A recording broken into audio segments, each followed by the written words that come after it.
This is not the first meeting of Allah and Barry, but this is one of the subsequent meetings. Like Barry used to come. Wait, tell them who Barry is. Oh, first. excuse me.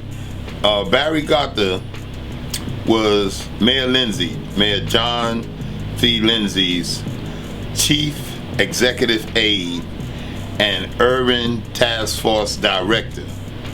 He was the director of the urban task force, which was a new thing in the 60s. The mayor's administration going into the communities and learning who the real leaders and shakers and movers was in the community, as opposed to the so-called nominal leaders, the Democratic Club, the Rent Strikers Club, or the Postal, whatever the case may be. Those were pseudo quasi leaders by virtue of votes during the democratic process. But the people that was in the street was the real leaders during the 60s, which was a volatile time. And the most powerful leader in the street at that time was the law.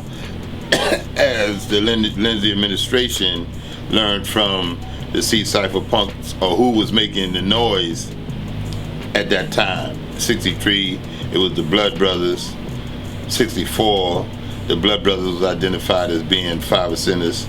65, it was the 5%ers unequivocally making noise. 66 and 67, and even in 68.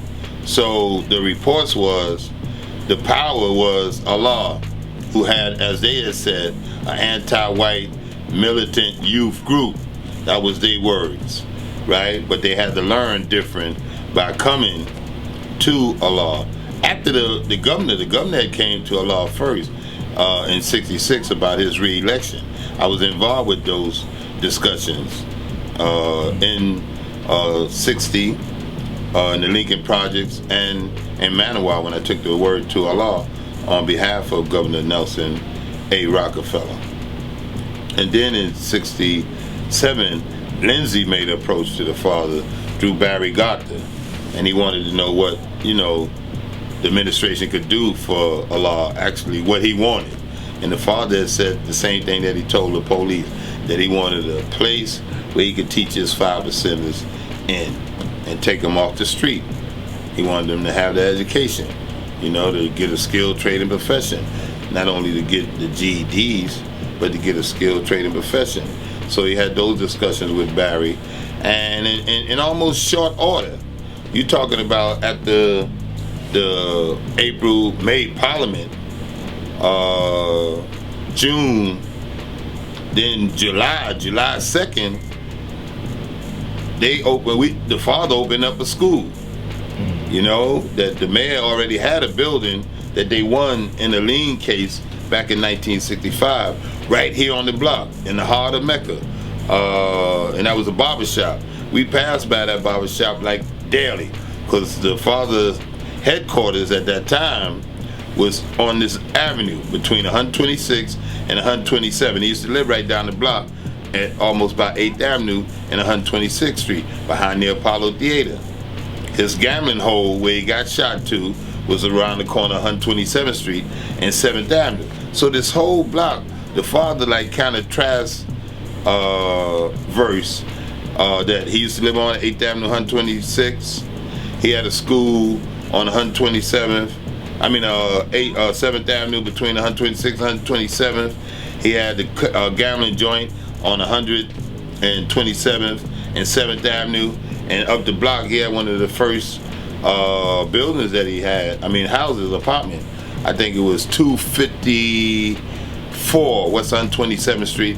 And then when he went home on from 8th Avenue and 126th Street at the Unity Funeral Home.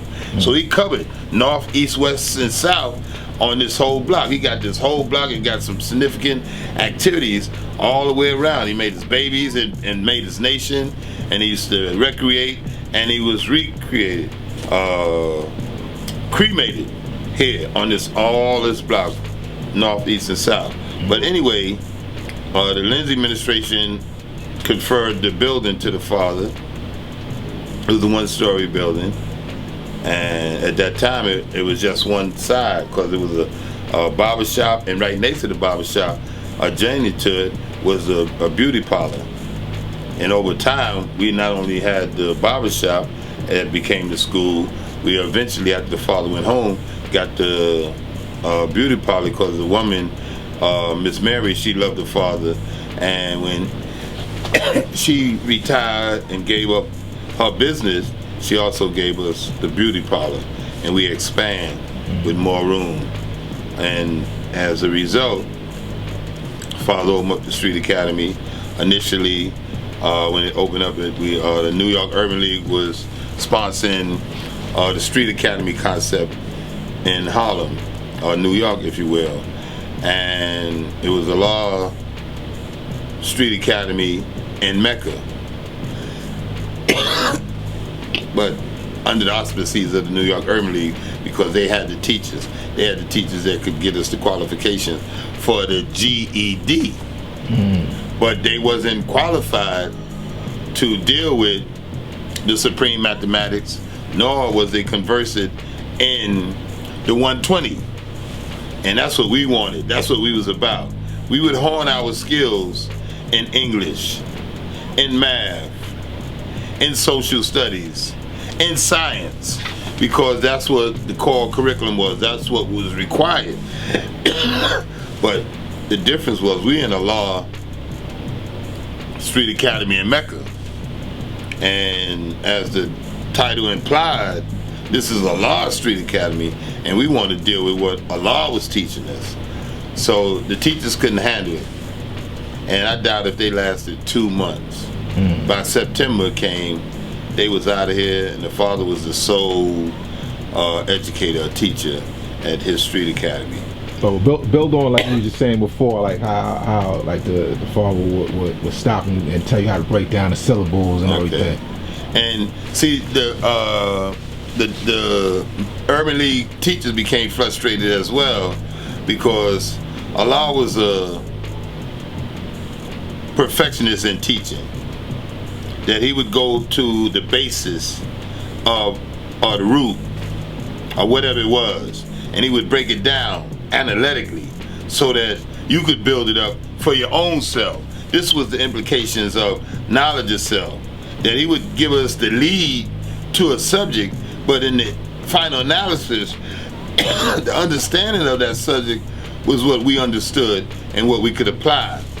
And like one of the words that the father really hit on real tough that I liked to always refer to. One time we was in the class, of which I was one of the first students in the first class. Teacher was telling us about breaking down a word, helicopter. And he broke it down, helicopter. And he didn't break it down, helicopter. The father came in and broke it down and said, break it down, helicopter. And when he said it, each one of the words came into my mind's eye. Hello, copter. Now, I had seen somewhere, or either in my study, that hello is a Greek word meaning sun. Bam. And then I researched later, but not at that time, that Cop was the ancient word for Coptic, Ethiopian Coptic religion. And it was the first reference that I ever seen in my life of Afro-Asiatic. Now, I was always looking for, after I found out who the original man was, the Asiatic black man. So in my research, I had to find the Asiatic black man, not the Asian that everybody was referring to as the Asiatic, which I wasn't looking for, and that wasn't it. I'm talking about the original Asiatic black man. Where was my land? Where was my reference? Where can I find the connection to an Afro-Asiatic? And Afro meaning me with my broad nose, my thick lips, and, you know, kinky hair, if you will. Me, as opposed to an Asian. And the Asian, you generally in the world at that time was recognized as the Chinese, slanted eyes, Korean, Japanese, and those were considered Asian. You know, so we wasn't really talking about that. Now, from what the father showed me about helicopter, I learned a clear reference of blacks in Ethiopia consider themselves as Asiatics. And Ethiopia was one of the founding lands of the original man. Egypt, Ethiopia, Sudan, as we call Nubia, and our last reigning king, the monarch, was Ethiopian, Haile Selassie. And that was the last land that the Europeans couldn't conquer. So all that came into play when I did the research, but I wouldn't have did the research if the father wouldn't have broke that word down in syllabus. Now he gave it to me in syllabus and I was getting all that out. And Ter was like, it took me to 3. Understanding, or either like terrestrial, the land, Ter, T-E-R, terrestrial, that was the N word of helicopter. So I had a prefix, a root, and a suffix. So he gave it to me and to work it down. And you really want to get to the root. Okay, what was at the beginning, what was at the end, but the meat of it was the understanding, the root. So now I got the root, and the root was copter, like Coptic. And now I got it. Now I'm breaking it down. Now I got to put the mathematics to it. So it was the bill, equality, knowledge, wisdom,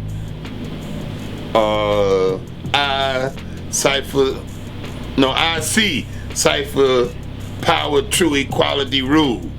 Bam! Now I got the supreme alphabets to it. Now there's mathematics to that. I got to go back to the bill, the equality,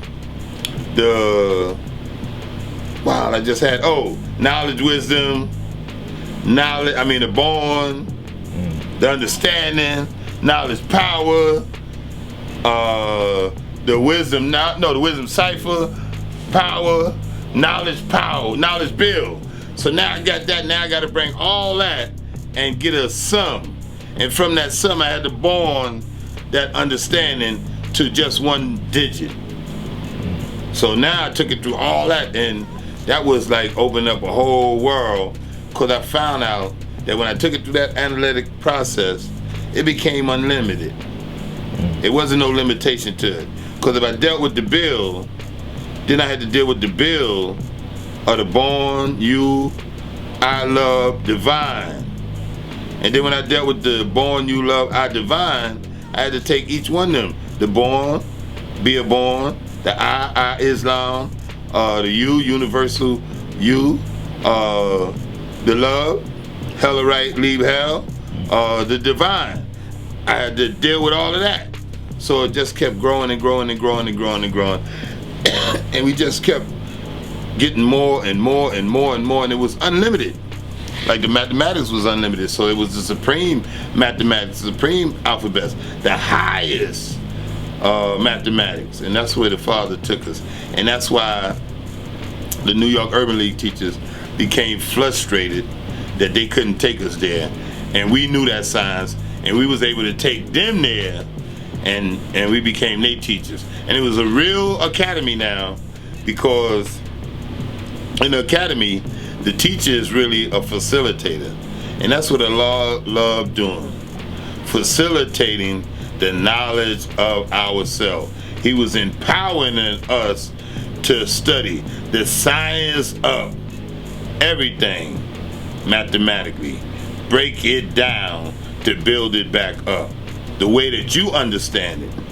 It wasn't your understanding, it was the understanding. It was the cream that you can get the best part out of it mathematically. And if you get the best part out of it mathematically, then you're getting it from a universal perspective. And you was the 21st letter of the alphabet. That's wisdom, knowledge, born understanding. So now you're getting understanding out of it. So you're taking it to the universal level with the universal mathematics, which is the most high mathematics, because again, they applied universally. That was the law. Mathematics, supreme mathematics was universal. That is the law. The universal language of the universe is mathematics. So the father was taking us there, and we loved it, and we loved it, and we loved it, and we loved it. And it was demonstrated not in isolation of him just teaching us, but it was demonstrated by him bringing others in to, give us, and we can make the comparison for ourselves, that we had and respected for a while at least, the New York Urban League teachers, because they was trying, and they, had a profession, and they was teachers, in the system, and came back to give back to the community for the New York Urban League, a black organization, right, of social equality, but they wasn't up to speed at our level.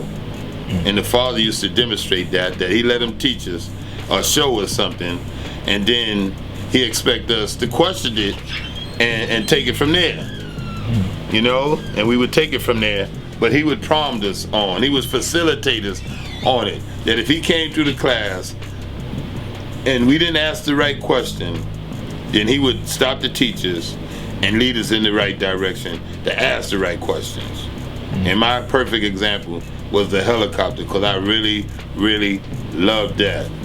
To see a different word for sun, and it was a mode of travel, and it was a mode of travel to go up, and then in any direction, and that made me think of a circumference of the diameter in the circumference, because when you got a circle 360, and the diameter is the center point, and you can go in any directions of a radius from that diameter. So it took me there,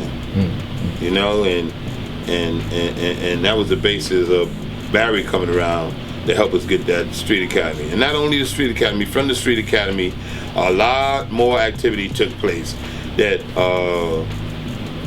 we went on the first plane ride. They got a picture of the plane ride with Lindsay right here. This one right here, with Lindsay on the plane ride with us. They got the father right there, and Lindsay holding the baby, a black baby, and we on the plane ride with Lindsay. So we went on the plane ride. Barry got all right in his book about the experience he had on the first bus ride that we went on, and we used to go on the bus ride almost every week. We went on a boat ride. Used to go to Apollo show every week. We used to go to Broadway plays, all the cultural events. We had access to it, and a whole lot of other activities that the city sponsored. We didn't have the money, and the father didn't have the money, but he knew where the money was, and he knew how to get it and use it for us. The father told him when they asked him what he wanted, he said he didn't want nothing for himself, but he wanted a school to teach us in. And that was the first request that he made for us, a school. And then the other stuff came along, and we just stretched out. And Lindsay, we was scholars, and they knew it. We was highly rated in that we knew how to research. We knew how to science things up. And they got that impression. And Lindsay was real enthused about that, because he raved about us in Washington, D.C. at a Senate hearing. And not only did he rave about us, then he told them that we wasn't anti-white nor pro-black, even though they got the negative perception from the portrayal of the press that wasn't us. That was the incorrect portrayal. But he said, and he went on record to be quoted in the senatorial record, that Allah was the best at face-to-face. No, he said Allah was far constructive and cooperative at face-to-face relationships. Face-to-face confrontation and relationships. That's what it was.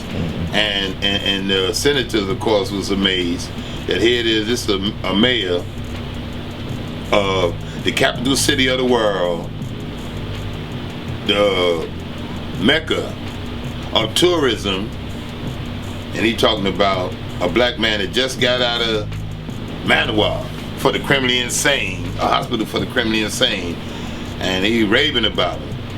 And he raving about him being far more constructive and cooperative in face-to-face confrontation. A confrontation is a conflict, but when you come face-to-face with Allah in any conflict, He gonna be constructive and He gonna be cooperative, but it's gonna be based on righteousness, and He gonna be dealing in them human relationships, being just and true and having no unrighteousness in Him. And that was the impression that He really gave Lindsay, because Lindsay seemed like he really was in love with the father, and the father's wife was definitely in love with, Lindsay's wife was definitely in love with the father, as she loved his hands, that he said could have been a concert pianist, amongst other things, right? And we knew what the mother things was, but we didn't go into that, you know. But they really, really was impressed with the father, as we were, because the father to us was God. That's Allah. That's the supreme being. That's the son of man. I mean, he could do no wrong, and he did no wrong.